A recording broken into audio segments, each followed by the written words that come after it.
Hey guys, what is up? It is the Fast Break Report here, bringing you guys another video, and in this one, I thought we'd do something a little different. Media Day is happening this week for every team, and Tyrese Haliburton gave his Media Day availability conference or whatever it is, and it's about 20 minutes long, and I kind of wanted to go through it, see what he says. I'm very interested in how Tyrese Haliburton, how the Olympics went for him. You know, obviously he didn't play much in the Olympics due to the hamstring thing, so I'm very interested to hear how he's feeling health-wise. You know, how's his relationship with Benedict Mathurin been, the development of Jarris Walker and stuff like that. I'm very interested also to hear about the Pascal Siakam camp thing that happened about a week or two ago. There's a lot of stuff. These are just things that I'm hoping will be in there. I haven't watched it to its entirety yet, but I did watch it a little bit ahead of time just to see where we're at. But I'm just very, very interested in this because obviously Tyrese Haliburton is like the leader of the team now. He's getting paid a lot of money. So I think we're all interested in this in a way. You know, everybody's been. The reason I decided to do this is because every year Media Day happens and then people ask me about things, and I got to go back and watch them then to address them. And I thought this is just a way for me to address it while watching it, basically with you guys. So let's go ahead and get into it. Miss me? Good to see everybody, man. I did. Yeah, I missed you guys too, man. Tyrese, first of all, can we have a little health update after what we heard about maybe you were dealing with in the Olympics? Yeah, I'm good. I'm good, ready for the season. Okay, that's good. I'm glad that I hope so. I'm just saying, like, I like my problem with hamstring injuries is they're always lingering, and like even though he feels good and like he may feel ready to play, the Olympics was like what, a little over a month ago or so. So to me that just doesn't feel like a lot of time compared to the last time. Like this is something that's lingered around for a long time. He says he's good. We'll see. I have no doubt that he feels good. I just hope like he's, I don't know, like worked out his hamstrings, like stretches a little bit, you know what I'm saying? Like I'm just, Tyrese, if you see this, because I know you're online all the time, dude, and you watch everything, like I'm pretty positive the dude watches Locked On Pacers, and I would almost argue that I think he watches my videos too, because sometimes things get referenced that I'm like, sounds like something I said, you know? Like, so it's just like, I don't know, but I do know this dude keeps up with Pacers content specifically.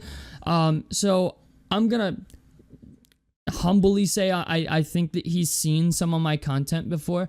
I'm interested as well to see how he adjusts Miles Turner. But yeah, like I'm glad to hear it. You know what I'm saying? I'm glad to hear that he is feeling better and is ready to go for the season. Specific that was bothering you at that time? I mean, yeah, a little nicks and bruises, but I'm good now, so that's all. I don't believe that. I think it's the hamstring. That's my opinion.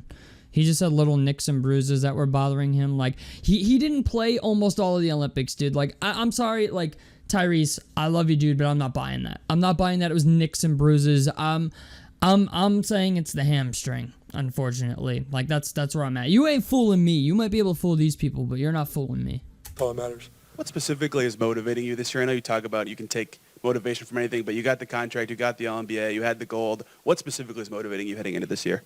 Yeah, I think that the response and the view on us as a group after having success last year and that kind of being looked at as a little bit of like a fluke in some people's minds is, I think, a big... I've said that time and time again. I've said that, like, I think last year was a fluke, and it's honestly, I'm glad he's part of me is really glad that he brought this up, because it means that the entire team has had this like pounded into their heads. I personally, I think I don't want to say last year was a fluke, but I do want to say that I think last year a lot of shit had to go their way in order to get to the Eastern Conference Finals. Like, yeah, they're a good enough team to get there. They're definitely good enough, but it's just the idea a lot of shit really had to go in their favor to get there. So I don't know. Like, I'm gonna leave. I've been saying that since it happened, and so have a lot of other people. But just the idea. I'm glad that he's aware of that, basically, because this means that I'm hoping to get next level Tyrese Haliburton this year. Same thing with Ben Mathurin, same thing with Jarris Walker, all our young guys. I'm hoping they take it personally. Like, that's part of the reason I say the shit that I say. Like, I know a lot of people are like, oh, well, you're not a real fan. You're not this. You're not that. And part of the reason I say the shit that I say is because, like, I hope they prove me wrong. You know, like, I'm a Pacers fan. I don't look for the team to play bad. I just look to, like, or like, shoot them down. I look for them to say, like, listen, like, you have to make me believe you. You know what I'm saying? Like, that's where I'm at. Like, and I'm glad that he takes it personally. Because to me, that's what competitors and true champions do. They take shit personally. They're like, okay, you don't believe me? Let me show you again. And that's what I like about it. That's like, I'm the same way, man. Like, even in like pool matches when I play on Tuesday nights, man, I'll beat somebody who's better than me, and they'll be like, oh, like, they'll get pissed off or say that was lucky or I shouldn't have lost to him. I'm like, okay, motherfucker, next time we play, it's a fucking wrap for you. You know what I'm saying? Like that, and I love that. I love that mentality about Tyrese Haliburton. I wish more players in the league had that mentality. But as a Pacers fan, I love that. I'm glad that he takes it personally.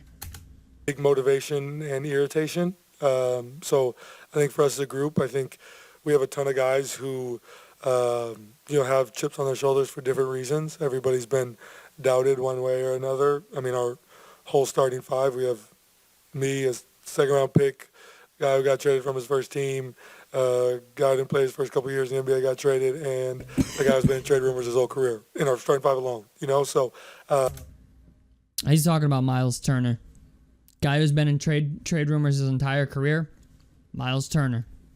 So I think that everybody has different motivations, and I think that this just adds, chips on our shoulders to everybody as a group. And I think that's the exciting part, because I think that's why there was so much success and hunger last year, and that doesn't change going into this year, because we know what we're capable of. We've always known what we're capable of, and we don't need to talk about it. We'll just be about it this year. Where are you seeing some of that stuff? I mean, I think even last year when we did your exit interview, you're like, they'll probably think we're not going to get back. What have you read? What have you seen? What have you heard from people, like, and where, I guess, that tells you that there is that expectation that this is, last year was, where is it kind of manifested? Where have you actually seen it? Yeah, I mean, I'm chronically online, as a lot of you know. So, like, it's funny. So, it's funny because last season, and a lot of you know this, actually, it's how a lot of you found my channel. I created a video saying Andrew Nembhard is trash, and, like, the very next fucking game, Andrew Nembhard, like, it didn't take long, man. It didn't take it long for Andrew Nembhard to, like, magically become, like, one of the better players on the team. So, like, after that, I kind of got a hunch, right, that, like, seems a little odd that I said that, and, like, out of nowhere, Andrew Nembhard, like, hit a fucking corner and just went.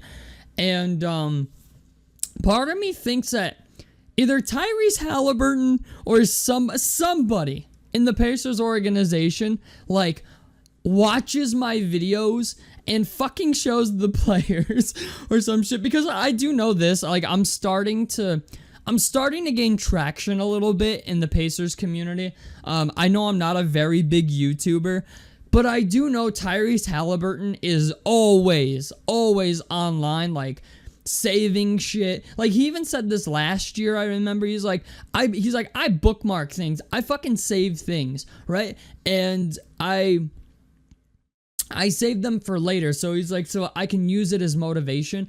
And I feel like after I made that Andrew Nembhard video, because that video got way more views than I expected it to be honest with you. I think that got like 900 views in like the course of like a day or two. And like literally the very next day or so, it started fucking going insane. Or Andrew Nembhard started going insane. So I have a hunch a little bit, like, I don't know for sure, but I have a hunch that like somebody And I feel like it's Tyrese Haliburton because he's always online. But like, if he watches Twitter, he definitely looks up YouTube videos. He definitely like, he's a like, I don't know. He's like all of us, man. Like, he wants to know what everybody's saying about them, about the Pacers, so they can use it as motivation. I guarantee you he stumbled across at least one or two of my videos. At least one or two of them. And not even just me. There's other people out there. Born Ready Jones. I've seen other creators, Locked On Pacers, I'm sure he's seen videos of, Setting the Pace as well. That's literally the Pacers, like, their own fucking podcast. So I guarantee he's seen some of my videos. Like, I'm gonna throw that out there. Like, I don't want to like definitively say it, but I would bet money on it. Like, I would bet money that he's stumbled across a couple of my videos.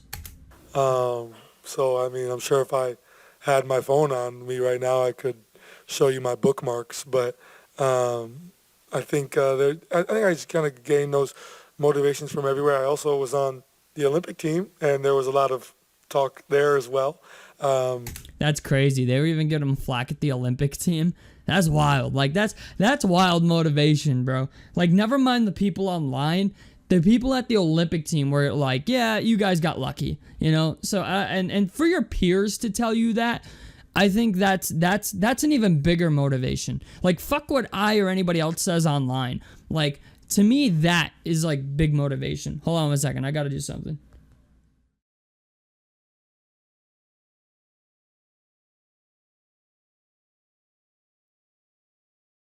I gotta text my uncle about our pool match tomorrow. Hold on.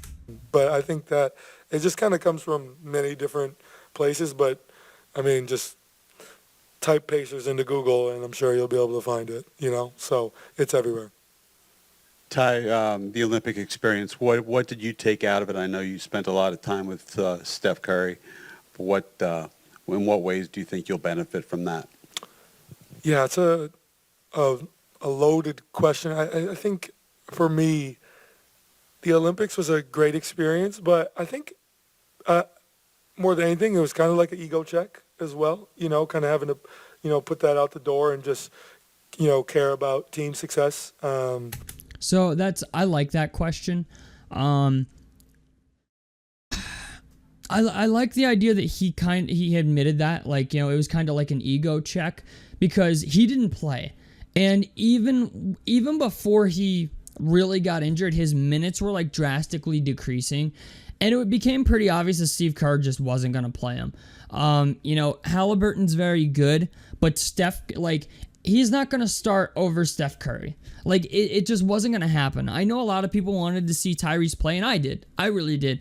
But I was like, bro, if you look at this roster, like, yeah, Reese could play with any of them. Like, he could. Like, he could go out there and, you know, I honestly don't think it would be a big drop-off. I don't. But it's Steph Curry's probably his last Olympics. It's Bron's last Olympics, most likely. It might even be KD's last Olympics. So I didn't, especially with Steve Kerr being the head coach, I just didn't see Tyrese getting a lot of minutes. You look at the bench, they had Drew Holiday, Derek White, and Tyrese really isn't the best defender. He's one of the worst defenders, actually. I'm hoping that gets better this year. That's another thing, like, I don't know. I don't want to get into it. I don't want it to be about me. But it's just the idea Tyrese needed to be a better defender, and the Olympics was like a place where it's like you have to play defense. And Tyrese was arguably the worst defender on the team. So I'm not really shocked he didn't play a whole lot. I was shocked that he didn't play at least like 8 minutes a game. But you know, or like get at least 5. But then we found out about the injury thing. But I'm glad that he got a little bit humbled by that because it means that he realizes that he needs to get better. So I like that as well. Me being young and having so much success early in my career, when you get on a team like that, you're just thinking it's just going to continue, and you know you get to play alongside your heroes and you know do that. And that wasn't necessarily the case. I didn't play a ton, as you know, and but so it was a little bit of an ego hit for me. But I truthfully, all that mattered was winning. You know, and we had that conversation as a group before, and I think my biggest thing, kind of thinking about it, because I can sit here and tell you, well, I didn't care, but you know me and you know that that's not true. But I think like everybody kind of has to pay their dues, and we've had a lot of superstars in our league who have had to pay their dues when they put on a USA uniform, and that's just a part of it. So, I enjoyed the hell out of my summer. I had so much fun. Like being a part of those games was, being able to be there for those games was, a magical thing to sit and watch those, and something that I'll remember forever. And I think that was a lot of fun for me. But I think out of anything, it just gave me a newfound appreciation to the game of basketball. I think I have never in my life had to sit on the bench really for anything. I came into the NBA, a lottery pick. I played a ton. Even though I came off the bench, I played a ton. And then That is true, man. That's like one thing that I don't think a lot of people understand about NBA players is sitting for them, even bench players that you normally see. Bench players have usually been even bench players have been the best player on their teams throughout their entire school career, whether it was like in high school, middle school, college, right? And then they get to the NBA and it's like, oh, like I'm not as good as I thought, right? And that's a big ego check for a lot of players. And that's what happened to Tyrese Haliburton over the Olympics, man. It was like, I think he thought he was going to play a lot more than he did. I think everybody did. And the idea that he didn't was definitely a humbling experience for him. So it's nice to hear this from a player, because I don't think this is something that gets heard a lot. I think this is something that a lot of people don't understand. It's like even Ben Simmons, guys who you think suck, right? Like, I remember, for example, I don't know if you guys know this, but Brian Scalabrine had a TV show for a while where he would play one-on-one against people who thought he was a bum and just fucking destroy them. They'd be lucky if they scored a point against him. It was something to take note of. So one thing people need to keep in mind is even though you think certain players really suck, like Ben Simmons and stuff like that, these guys will go to your average rec league game and fucking destroy everybody. There won't be a single person at the gym that can check them. You know what I'm saying? That's how good these guys are. I once played against an NBA G League player at one of my local YMCAs during COVID, who played for the Dallas Mavericks G League team. I think they have I'm not sure if they have he told me that. Hold on. Dallas Mavs G League team. The Texas Legends. Is that what it is? Yeah. So he played for them, and this dude was 6'8", and he was easily the best basketball player I'd ever seen. And he's a fucking G League player. You know what I'm saying? This is a dude that when we played full court 5-on-5, it was like playing against LeBron James, bro. I'm not even joking. Playing against him was legit like playing against LeBron James. 6'8", he could fucking dunk. He could shoot from anywhere on the court. No one could defend him. They tried sending 4 people at him, bro. Cooked every single one of them and got to the basket.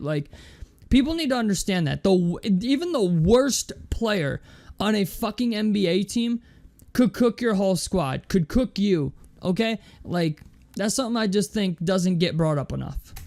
For my second year on, I've started and had a ton of success, and obviously before the NBA, I've had a ton of success in my career and rarely even got on the bench during the game, let alone sit on the bench for the whole game, So it was definitely an ego check for me, but I think it's all part of it, and it's a new experience for me, but I kind of just used what I could to my advantage. You talked about my relationship with Steph. It's funny because me and Steph, before the Olympics, had never spoken before. Funny story. We have never really said 2 words to each other except for good game. That's crazy. I never knew that. So to kind of go and have dinner with him and just sit down and pick his brain, because we have a lot of similarities as far as our defensive limitations, I think you could say. I get that, but I'm going to take a knock at Haliburton here. Steph is shorter than Haliburton, and Steph's a better defender. That's maybe going to be a hot take, but Steph has grown significantly as a defender since when he entered the league to where he is now. I mean, yeah, Steph still isn't an elite defender, but he's not like bottom of the league worst defender. He's not Trae Young level. And unfortunately, Hallie is kind of in that conversation as much as I don't want him to be. But it's nice to know that like he acknowledges it. You know what I'm saying? At least he acknowledges that like, yeah, I'm not a great defender. You know what I'm saying? Like, I'm glad that he's acknowledging that. Well, I think I think at the same time, he's had so much success while having, similar defensive limitations as me. And so just picking his brain on things like that was important for me. So I'm really thankful for the experience I had, not just with him, but the group as a whole. So I'm just really thankful. I will say this. I was very curious about this as well, and I'm glad that he said this because Ben Mathurin in the after like I think it was during the Olympics, Ben Mathurin I think was interviewed and said that he needed to get better at defense. Like he actually it was like exit interviews I think for the season. Ben Mathurin addressed that he needed to become a better defender. And now Tyrese Haliburton is addressing that he needs to become a better defender. So I love this. I love the idea that it's not just Ben, but if Ben is addressing it and Tyrese is addressing it, that means I think everybody on the team is addressing it. Like they understand that they need to get better at defense, and I love that. Like that's the thing that is preventing this team from being arguably like the best team in the league. Maybe not talent-wise, but like a team that, like, if you have the number one offense in the league and you can just be top 10 in defense, right? Just top 10. You don't even got to be the best. But if you can be top 10 in defense, and if you can get in the top 5 in defense, you can contend. So the thing is, you can't have the number one defense in the league and be like in the top 20 for defense, right? Like you can't be best in the league on offense and bottom of the league on defense, which they were for, I would say, the first half of the season. And then once the All-Star break came, they added Andrew Nembhard to the starting lineup, and their defense got better. They were, I think, like, instead of, bottom half of the league, they moved up a lot. They were like, in the middle of the pack defensively. So if they could just bump that up to like top 10, they were top 16, top 20, top 16. If they can just bump that up to like top 10, even top 12, all right, I think they got like a real chance. I think at that point we can talk about them as a championship possibility. But until that defense gets better, I don't know, man. It's an uphill battle, but I'm glad they're addressing it. Like I'm glad Tyrese is addressing it. I'm glad Ben's addressed it. Hopefully Obi Toppin has that same mindset, because Obi Toppin's fucking terrible at defense as well. So I'm just hoping that like they hit the ground running this year and they make a concerted effort to get better at defense. Like I think like that should be priority number one. Defense, and then worry about the offense. The offense is historic. All right, you don't got to worry about the offense. It's the defensive side of the ball you got to worry about. So I'm glad to hear this. Thankful for it. I still have the mic. Speaking of defense, in what ways do you think you can be a better defensive player this year? And in what ways will you be a better defensive player? I love this question. Please answer this. Like, please, Hallie, if you're watching this, please give me an answer I could be proud of. Please. I want to feel like a proud dad, okay? Yeah, I think defensive IQ, I think that people look at me as such a high IQ player, but when I watch film sometimes, I'm pretty frustrated by like what I'm thinking defensively. It's different if you're in the right place and a guy makes a shot, or you're in the right place. And I mean, it's the NBA. I like this answer because my boy Hallie gets targeted in them screen and rolls, y'all. I'm just letting y'all know. You guys know this. I know this. You know this. And now Hallie knows this. That they are fucking targeting you and Ben Mathurin in that pick and roll game, dog. They are targeting you. And I'm so glad that you're, like, aware of this. Like, I'm glad the defensive awareness is something that he's decided he needs to get better at, because they're targeting you in the screen and roll, and unfortunately, like, even switching's the big problem. Like, they purposely target Tyrese and Ben Mathurin for switches. They want the mismatch and they want the switch because they know you're gonna get lost. So the awareness thing, I love it. I wanted to feel like a proud dad. I feel like a proud dad. Because, like, I'm glad he's watching film and understanding what the fuck he's doing wrong. Because I'm like, bro, like, him and Ben and Obi Toppin as well get fucking killed in that pick and roll game. Like, especially if they got a switch. Oh, Lord have mercy. It is horrendous to watch. So I'll be watching out for this. All right, I'm gonna be watching out for this year, Hallie. Since you said it in the media, I'm gonna be watching out for it. Like, if you suck, just know I'm gonna hold you accountable this year. Yeah, everybody's elite. Like, if I see you getting caught up in screens, dog, it's gonna become a daily topic on the videos, dog. I'm just letting you know. I'm getting your ass over it. All right, no Diddy shit, but it's different if you're trying and guy gets by you and scores. Like, that's one thing. But sometimes I think when I go back and watch film, like, I'm not in the right places a lot of times. So I think that's just a big focus for us as a group, like, as a whole. Like, the last couple of years we've been really young, and we're still young, but the teams that are winning aren't old. Like, Boston's not old. Jason's 2 years older than me, so they're not going anywhere. So I think as a group, the last 2 years we've been so... Thank you. I'm so glad he understands this. Just because you're young isn't an excuse for you to be bad at something, right? Like, yeah, okay, like, that's the perfect time to learn. You know what I'm saying? When you're young. Like, they always say, like, throughout life, if you're going to fuck up when you're young, because you have a whole bunch of time ahead of you to fix it. You can't fuck up when you're older, right? Like, you can't have all your money in high risk in your IRA when you're in your 50s, okay? Or you're at the end of your 50s or whatever, because you'll lose everything and never get it back. But if you're like me, or a lot of other people, you have your money in your IRA and high risk in your 20s, 30s, what have you, you still got 20, 30 years to make that money back, and by then it will double, okay? Like, all that money that bought shares will double. But if you are prepared, okay, you can make it so you never lose money, which is insane. I know a lot of people are like, if you can control your IRA and you understand economic cycles, you can control your money between stocks and bonds, high risk, low risk, and shit like that, and you can never lose money. A lot of people don't know that. Excuse me. A lot of people are also not smart enough when it comes to stocks to do that, but just the idea. I'm glad that Tyrese is just not using his age as an excuse, because he's right. Boston is still an incredibly young team, and they're not going anywhere. So, like, you're either going to get better at defense, or you're just going to continue to finish second place to them. Even with the Knicks, Jalen Brunson's going to be around for a while, dog. That's all I'm saying. Like, even OG Anunoby's not super old, okay? Mikal Bridges, yeah, he's 28. Karl Anthony Towns is still relatively young. So, like, even the teams in your conference that are really good ain't going nowhere anytime soon, dog. So, like, you either get better at defense, or you're just going to continue to get your ass kicked by these teams.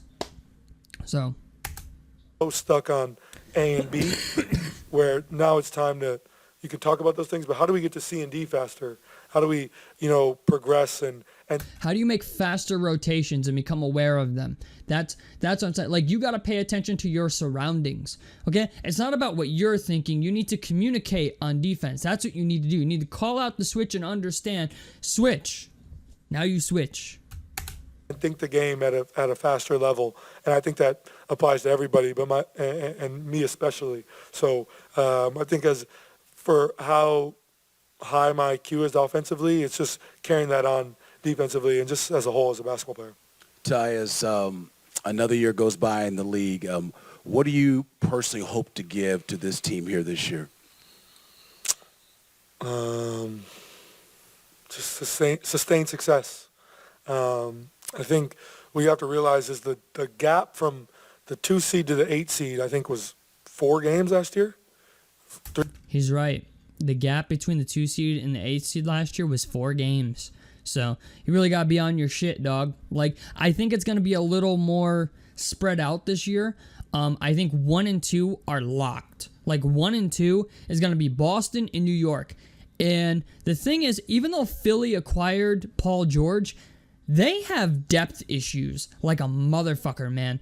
And yeah, they have their big three, but the problem is after that, it's like, okay, you got Kelly Oubre, Kyle Lowry, Eric Gordon, you know what I'm saying? Like, those 3 players can't play all 48 minutes for you. You know what I'm saying? So you have to come out and find something else. You know what I'm saying? I really think 3 through 8 is a toss-up. You know, yeah, maybe Milwaukee plays a little better, but it's just the idea. I think I wholeheartly believe 3 through 8 is a toss-up in the East. I think it could go either way with all the changes that have happened this offseason. The only reason I throw Milwaukee in there is because they're getting another year of Damian Lillard and Giannis together at this point, and if they can't figure it out at this point, somebody's got to go, and it's most likely going to be Dame. So I don't know. We'll have to wait and see. 3 games, yeah. So like it's really nothing, you know. And so I think for 82 games, you just have to be locked in and figure it out and hold guys accountable the right way, because it's so easy when you have bad games. I'm sure I would bet any money. I mean, I'm not allowed to bet, but I would probably guarantee that you'll hear this year after a bad loss, we got to flush that one. You know, and you hear that from every NBA team when a bad loss occurs. And when you have a good game, it's, take the, learn we can, move on. This year, I'm going to be honest, okay? And you guys know this as well. What this team needs to do this year is beat the fucking bad teams. This is a team that, for whatever reason, plays really well against good teams and really bad against the bad teams. So what you need to do this season is win the games against the teams that you're supposed to win against. Like, they lost games to San Antonio last year. They lost games to Detroit. They lost games to Charlotte. I think they only won 1 game all season against Chicago. Like, there are certain teams that this team should not have struggled with that they struggled with. So, yeah, like the Wizards, you know what I'm saying? Like the Portland Trailblazers, these are teams you have to beat. You have to beat those bottom feeders. If the Pacers would have just beaten those bottom feeding teams, okay? Like, I think they they had the most losses to teams below 500 last year out of any team in the league. If you can just win, I think they lost like 15 games to teams below 500 or some shit like that. It was in the ballpark of that range. If you just win 6 or 8 of those games, I think they're a top 5 seed or top 3 seed in the East. So that's all they got to do, man, is like they have to win the games against the bad teams. Even though San Antonio got better, they finally added a point guard. But it's just the idea against those bad teams, man. You got to take care of business.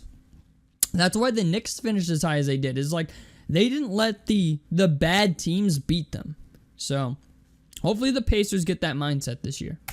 But for 82 games, it's just there's not the margin of error is not very large, and there's so many good teams in our conference battling.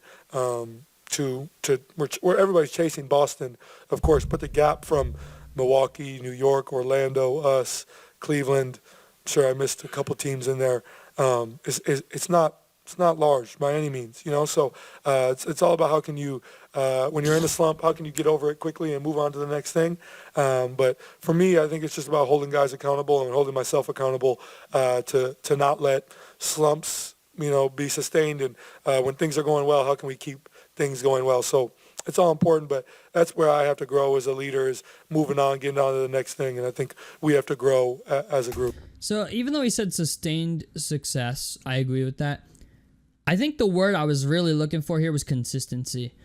Because this team was incredibly inconsistent last year. Yeah, they would beat the good teams. They beat Boston. They beat the Milwaukee Bucks. I think they beat both teams like 3 out of 4 times or some crazy shit like that.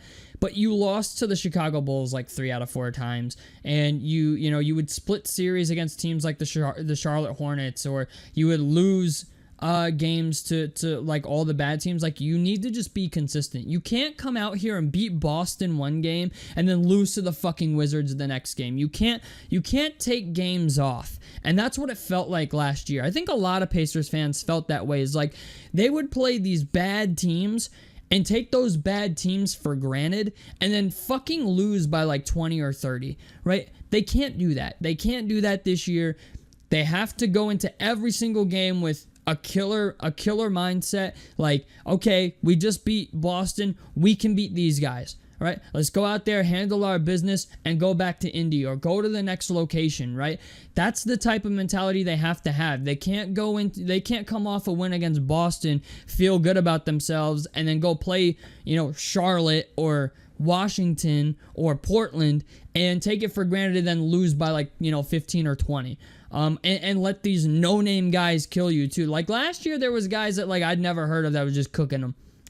There was one game, I forgot who, I think it was Chicago or somebody they were playing, and I'm like, yo, I don't even know who this dude is. Why is he giving them buckets? You know what I'm saying? Like, there was 2 or 3 games last year where they played against bad teams that were almost intentionally trying to lose, and they still lost those games.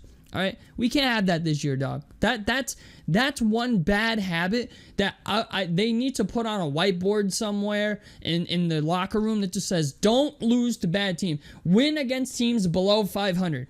If you can do that, this can be a top 5. They can be a top 5 seed in the East if they just do that. They just do that. Just beat teams below 500. That should be one of their season goals. Beat teams below 500.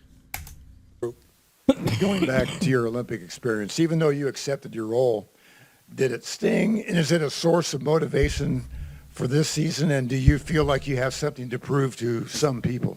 Obviously. Did it sting? Yeah. I mean, it sucked. Of course. It sucked that I didn't play, but we won. So it didn't suck that much because we won. And I have a gold medal. And regardless, I'll probably tell my kids I played the whole game, So that really doesn't, I mean, it did suck because I'm a competitor and I want to compete. But I think just being on that team, I think, has raised. I don't know. I don't know how I feel about this answer. I was really looking for him to say, yeah, you know what? This year, All-Star again, and #1 in All-Star voting. And the next time they play in the Olympics, they're going to have to play me. You know what I'm saying? That's where I'm at. I get it. He's being a good teammate, and he's not trying to disrespect anybody else on the team. You don't want to disrespect an all-time great like Curry or Braun or anybody like that. But, also Jason Tatum did sit a lot until I forgot, people started complaining or whatever. But if I'm Tyrese Haliburton, dog, that's a chip on my shoulder. I had that same thing happen to me last week at Pool League. My team captain wasn't there. He played somebody, this other person played themselves over me, and I was like, never again. Never again. That is my motivation. If I don't play, dog, my motivation is if I don't play, next time that we do play, you will have to pick me. You will, and that goes for anything that I do, whether it's sports, job interviews, okay, anything. I go in there and I'm like, yo, you have to pick me. Right? That's how I think everybody should view life. And that's what I want out of Tyrese Haliburton right now. I get that he's trying to be a good teammate. He doesn't want to put anybody down. He doesn't want to talk shit about Steve Kerr. I get that, dog. But at the same time, I'd be like, just know next time, there's no way they're gonna sit me. That's how I would feel. I get that maybe he doesn't want to put a target on his back before the season starts, but I would be like, never again. And you know what? Honestly, it's probably never going to happen again because Tyrese Haliburton's a very good player. But at the same time, I would make it known, dog. I'd be like, never again. Me not playing will never happen again. That's what I want. That's the type of killer mentality I want out of Tyrese Haliburton. I understand the answer, but that's the answer I was looking for. My level of attention to detail, my status, all those different things has been good for me. And is it a source of motivation? Of course. I take everything and I use it as a source of motivation. So, I look forward to a good year. I guess the kind of positive spin on that is very few players get ego checked like that, especially players at your level. How do you think that makes you a better leader to be able to bring it into your locker room here? Yeah, I think that just when you're at the level that I am and having the success that I've had, it's hard when guys aren't playing to really, when you're trying to give positive words to those guys, it can be hard to receive that, I think, for some people. And a guy like Jarris Walker, who didn't play a ton last year, right? I don't know how exactly I can relate to what he's going through. I can't, because even in the USA level, that's completely different. So I can't really relate. But what I can do is offer words of encouragement and offer a ear to listen to how he's feeling, because, I mean, I'm sure. I like that. I like the idea that, like, Tyrese Haliburton is, acknowledging that Jarris didn't play a lot last year. And yeah, Jarris is one of those guys, man. Like, I said this earlier. Like, Jarris Walker, throughout his entire career, bro, at IMG Academy, Jarris was like one of their best players. He gets to Houston, he's easily Houston's best player, right? And then he gets to the league. This is a dude who was a top 10 draft pick, and he doesn't really ever fucking play, right? And like Tyrese Haliburton just said previously, I've played my entire career, so sitting is new to me. So, like, he wasn't able to really relate to Jarris because Tyrese Haliburton's never sat an entire season in his life until he got to the Olympics. So at least now a little bit he can relate to Jarris, be like, listen, bro, like, I sat on the Olympic team. I don't think Jarris is going to sit this year. That's my opinion. I think Jarris is going to get a whole lot more minutes than he did last year, especially with Jalen Smith being gone. But it's just the idea, man, like, I like that Tyrese Haliburton is being the leader that we expect him to be. You know what I'm saying? And taking young guys under his wing and talking to them and giving them words of encouragement at the very least. I like that. You know what I'm saying? I think any good teammate wants that. You know what I'm saying? Instead of saying, like, oh, you fucking sucked, or like, you fucking sucked, that's why you're not playing.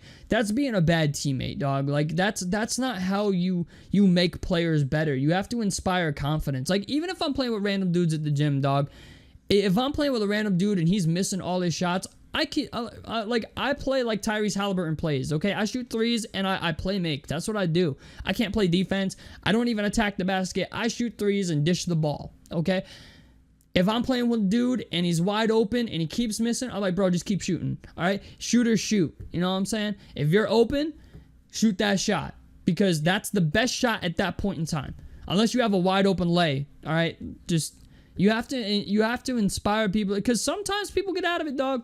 Sometimes people do get out of it. You let them shoot a couple shots, all they need to do is see one go in. Like, there's a lot of people that are like that. All they got to do is see one go in, and that confidence is back, Sure, that sucks. We're all competitors, and I know Jarris is a great player, and I'm not just mean to single him out, but we have a lot of guys like that from him on who might not be playing as much as they want to, but that's all part of it. And I think that we have other guys who can relate, like TJ McConnell and other dudes in our group who can probably relate to him better. But I think just lending that ear and lending just, I think, like, encouraging words, I think, is important as well. So I think me having not played a ton, I can kind of, I don't want to say relate, because that's probably not the right way to say it, but I kind of got to feel that a little bit, in a very different scale, but I got to feel that a little bit. So just trying to have those conversations and offer encouraging words as much as I can. Ty, now that you've had a chance to play part of the season with Pascal, he gets you guys all together, obviously, in the last couple of weeks down in Florida. How have I was looking forward to this. This is a question I was looking forward to. you changed as a player just from learning from him? Yeah, I mean, I think what's great about our group is this is something that we've done for the past couple of years now, is in the summer get together and work out all as a team and without coaches, and just play and see where everybody's at, see guys. Like, it was a little different this year because last year we didn't go to the playoffs, so it was like I actually missed these guys, whereas now I'm kind of like, I feel like I just saw you last month. But no, it's good to be around these guys, but I think Pascal allowing us to go to his home and do this, and allowing us all to be together in Orlando, it was a lot of fun for guys, and just guys to compete was all very good for us. And you've just seen him grow so much as a leader. I've seen him grow a ton as a vocal guy, because that's true too, man. Like, when I saw, I don't know if you guys know this, but Pascal Siakam posted a bunch of stuff to his Instagram when they were down in Florida doing this team meetup thing. To me, Pascal Siakam always came across as a quiet guy. Like, I always thought he was just a really good player on a bad team. And, you know, obviously they won a championship, but after that, the team kind of fell apart. He always struck me as a quiet guy. And then once I saw the Instagram stuff, I was like, wow. I'm like, yo, Pascal Siakam's cursing. Like, he's saying, like, we got to get after. Like, he's being a vocal leader. It was it was Hallie, it was Pascal, it was Miles. It's like all the guys you wanted to step up and be leaders were stepping up and being leaders. And I like the idea that Pascal, even though he was just traded for, like, if last season at like right before the deadline, he's quickly become a guy that is taking up a leadership role, and I like that. I like that Haliburton isn't the only guy that has to open his mouth, because for a while it seemed like Miles just wasn't doing it. I don't know why. It just seemed like Miles, I don't know, it wasn't maybe his place, he felt. Even though I felt like he's the guy that should have been rallying the troops. But now that I see it's Tyrese, Pascal, and Miles, makes me feel a lot better about this team. Like, we knew TJ McConnell was doing it. We knew Hallie was doing it. But Pascal and Miles were two guys that I was just like, I don't know, man. Like, are they really talking like that? You know what I'm saying? Like, are they really, like, amping the guys up and stuff? And they are. You know what I'm saying? So, like, I was happy to see that. That's one thing I liked about this offseason that I got to see. What I've known about Pascal previously, he doesn't really talk a ton. But last year he was kind of forced into having to do that because we got to the playoffs and I didn't have anybody else on this team to lean on in terms of what I should be expecting and how I'm adjusting different coverages and all that stuff. And Pascal's won a championship, so he's a guy that I could lean on and have conversations with. So he was kind of thrust into that role. And I think that he's really appreciating that, because when he got to Toronto, being in Toronto, being a younger guy, all those guys were kind of, he just kind of shut up and, just did everything he could to get to the level of player he is now. So okay, so I was right in my assumption. Pascal wasn't a vocal leader until he got to the Pacers. So, all right, at least I know that now. I think to see him grow as a leader and a player has been really fun, and I look forward to being alongside him and these guys and going into this year, because continuity is important. Continuity has led to success for a lot of these teams who have won championships previously. So I think that's going to be important for our success moving forward. You guys went a long way without Ben Mathurin last year. What difference can he make this year? Oh, I can't wait to hear the answer to this question. What have you seen from him over the summer as well? Yeah, I'm so excited to get him back. I think that was an interesting part of last year, is that it was presented that a lot of teams were hurt, as if our best bench scorer was not. So I'm excited to get him back. I think seeing us have that success and him not knowing how competitive he is. That's the other thing, man. Like, we already have, like, the best bench in the league. Having Ben Mathurin back is going to be huge. Now, I think he's going to start the season, but Ben Mathurin, like, if Ben Mathurin comes out and is like a 20-point per game scorer this year out the gate, I really like our chances to be competitive in the play. Like, we're going to be competitive regardless, but if Ben Mathurin takes the leap that we're expecting, and so does Jarris Walker, and they, like, lock down on defense, like Obi Toppin gets better at defense, and, there's a possibility it could be really good. You know what I'm saying? But a lot of shit's got to go right. That's all I'm saying, man. Like, I wonder if he's going to say anything about James Wiseman, too. Like, I'm very interested to hear about that. Like, how's James Wiseman been since they signed him? And that he wasn't necessarily playing during that. I think lights a fire under a guy who is one of the most hard-headed, motivated people I know. So I'm excited to have him back. I think him not playing allowed him to kind of grow a little bit outside of it, come out of his shell a little bit. You guys see the videos of him cooking for everybody and stuff now. I'm a big food critic of his, so he brings me like cupcakes and stuff a lot. But I'm excited that he's back, and just hoping that he can stay healthy and like all of us, and we could really use him back with us. What else he made that you guys like so much? He made me some banana bread the other day. It was really good. I was a fan of that. I gave him about an 8 out of 10. He's made cupcakes. He's made regular cake. He's made pie. He makes a little bit of everything. He does it all. He does it all. He's good. Is there anything specific from your Olympic experience as a spectator that you particularly enjoyed? Yeah, gymnastics was fire. I got to watch Simone, and that was like amazing. And then I got to go watch table tennis, not ping pong, table tennis. Yeah, they're specific about that. After Ant made the comment that, you know, he could beat everybody, we decided to go. And we went together and got to watch them, and that was amazing. There's this woman named Lily Zhang with USA, and she's... That's hilarious that Anthony Edwards thinks he can beat everybody in gymnastics.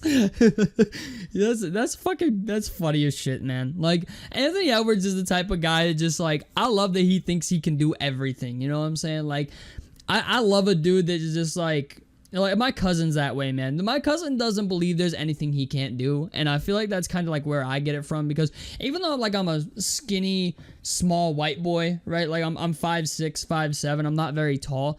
I weigh like I think like 150, so I'm not like, you know, a sack of potatoes probably weighs more than me, but I can play every fucking sport, dog. Like I've played softball before and hit for the cycle before in softball and shit, you know. And I know that's not a huge accomplishment, but for a small person like me who's never played softball in their lives or organized baseball, like for me to do that, like even my friends were impressed. They were like, "Yo, like." You're a left-handed batter. You can't field for shit, but you are the fastest motherfucker on this team, and you just hit for the cycle in your first game. Like that, like I know people look at me and are like, oh, there's no way this fucking nerdy kid with glasses is that good of an athlete, but I am, dog. Like if you go look at some of the shorts that I have here on YouTube, like I when I was in my prime, I was a damn good athlete. He's amazing, so it was really cool. And that's why I love that about Anthony Edwards. And something about those Anthonys, man. Just something about them. This summer, WWE got to go to Madison Square Garden, the Jalen Brunson situation. You talk about just the couple experiences you've had there with WWE and kind of taking on that villain role. Yeah.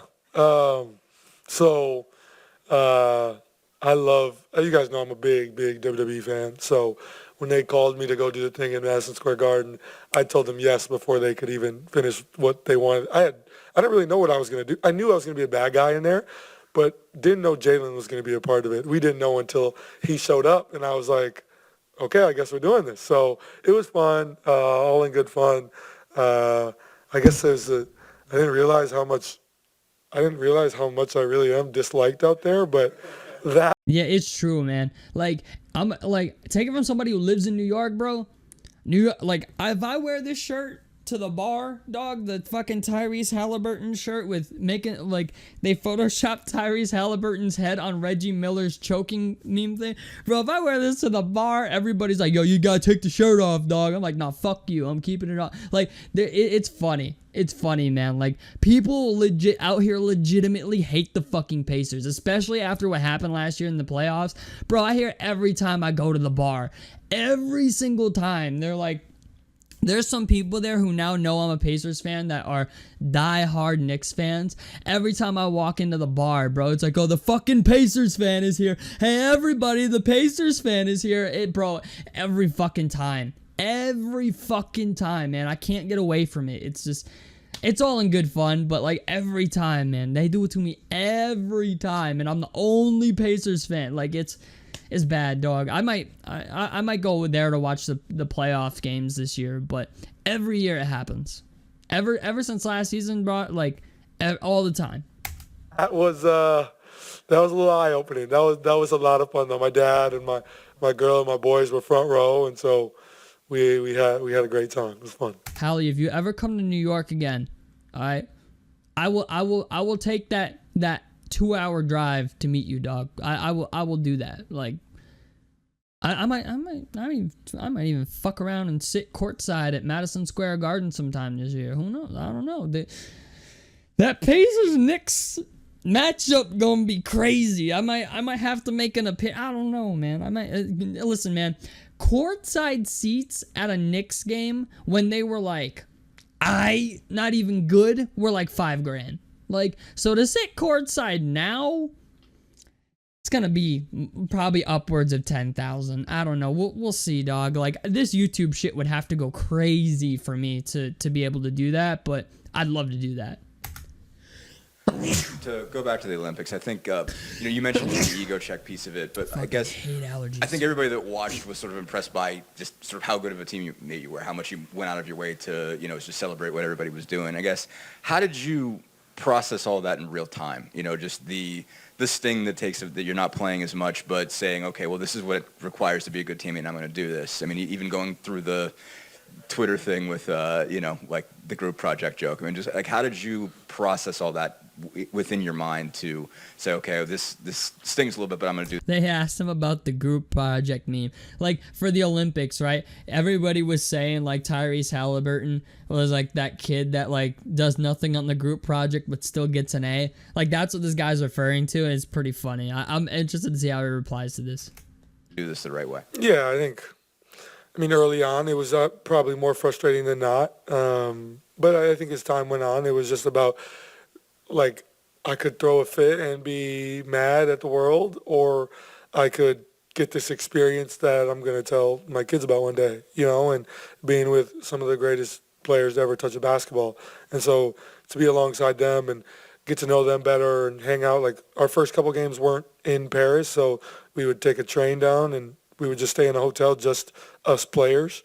So we would all literally play video games and eat dinner together, like the whole team, just as a group for like the whole night. And sometimes we'd just be there for like 4 or 5 hours, literally just sit in the food room or playing NCAA or something. So, I mean, it was a ton of fun just to be around those guys, get to know them more on a personal level, because when you're playing in these games, you say what up and you give the typical how are the kids doing, and you keep it moving, But to get to know them a little better I think was a lot of fun, and I enjoyed every part of it. I like that. I like that for free agency. Thanks, Mike. Ty, you went to so many Fever games this year. What was it like checking those out, and how has your relationship blossomed with Caitlin? Yeah. I went to Fever games before. Oh, this is cool. Okay, so they're asking about Caitlin Clark. This is pretty cool. This last year, I went to a ton because I love hoop. So to see kind of the explosion of women's basketball, and for a big piece of that being the Fever and that being right in my backyard, I think was really, really cool to see. And I went to as many games as I could. I grew pretty close with Connor McCaffrey being an intern with us last year. And then we have I will say this, man. Indiana sports is really like in good hands for the future. Like you got Caitlin Clark, you have Tyrese Haliburton, you have Anthony Richardson, right? Like every I guess they don't. I don't know if Indiana has a baseball team. I don't think they do. But it's nice to see like the basketball team, the women's basketball team, and at least the Colts, right? Like they're in good hands for the future. Like if Anthony Richardson could stop getting fucking injured, that'd be cool. But just the idea, like I like the idea that like Indiana's kind of becoming a hotbed for sports. Like that's pretty cool. I think you got the Pat McAfee show. Like Pat McAfee's from Indiana, and he's like easily like one of the biggest ESPN talking heads right now. So like I love that. Like I love the idea that Indiana's finally like getting on the map in more ways than one, because for a while it felt like it was only Pat McAfee and Tyrese Haliburton, and like the Colts were just you know what I'm saying? And then they drafted Anthony Richardson, who can ball. Now the Fever drafted Caitlin Clark, who's generational. Tyrese Haliburton and the Pacers are like, they're now a formidable playoff team at the very least. So I like it. I like it a lot. Grown to be pretty close with Caitlin and him, and me, her, him and my girlfriend Jade all have a group chat that we talk in pretty often about everything. So it's been cool to just grow a friendship with her. And I don't want to be like everybody just wants to like get more from her, take more from her, like get more answers to things. And I don't want to be that. I just we're friends, and I think that that's a cool part. If she wants to talk basketball, we'll talk basketball. If not, I'm totally fine with that as well. But I think we've grown a pretty cool friendship alongside Connor, and it's been really cool to see her growth this last year, and the Fever as a whole, to see Kelsey get some playoff experience, and just the whole group, Aaliyah, the whole group. So just really cool to follow the team, and it's unfortunate that they lost, but they're a young group. They'll be back for success. And now I'm locked in at, watching more WNBA because the semis were last night and some good games. Miss me? So I like that answer. It's true. The Fever became, I think, a lot better than anybody expected with Caitlin Clark being there. They went from a team that started like 1-8 and they finished as the 3rd seed in the East. Their first 9 games they went 1-8, and they went like, I think they went like 15 and 15-6 or 15-7 after that or whatever, or 15-8 after that. So like they very quickly turned it around, and you could tell like the Fever were a completely different team. And I think they're going to be very good as well. But this was good, man. This was a really good media day for Tyrese Haliburton. I like the answers he gave. I'm glad that, certain things got acknowledged. I was a little worried about that. So anyway, tell me what you guys think down below in the comment section below. I'd love to hear your guys' opinions on this. Helps me out. Subscribe if you guys want to see more on the Fast Break Report. And I'm out of this motherfucker. Peace, guys.